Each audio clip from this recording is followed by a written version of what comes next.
கர்த்தருடைய பரிசு நாமத்திற்கு ஸ்தோத்திரம் உண்டாவதாக. இன்று கர்த்தருடைய வார்த்தை, இயேசு கண்ணீர் விட்டார். யோவான் 11வது அதிகாரம் 35வது வசனம். ஆமீன். கர்த்தர் இந்த நாளையில சொல்லுகிற வார்த்தை என்னன்னா, மார்த்தாள் மரியாள் சகோதரிகள் இருக்காங்க. அவங்களோட சகோதரன் லாசர் இறந்து போய் 4 நாள் ஆயிடுது.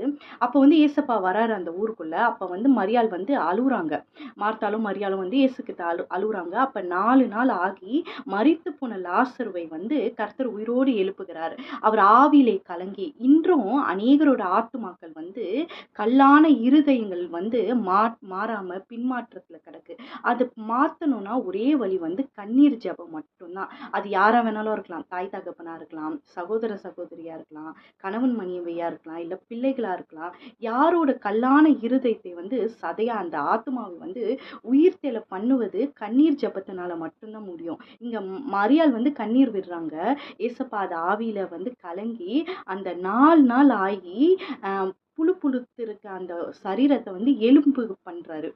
அப்போ இன்னைக்கும் மரித்து போயிருக்க அநேக ஆத்துமாக்களை, பின்மாற்றத்துல இருக்க ஆத்துமாக்களை நம்மளோட கண்ணீர் ஜெபம் தான் அதை மாற்றும்.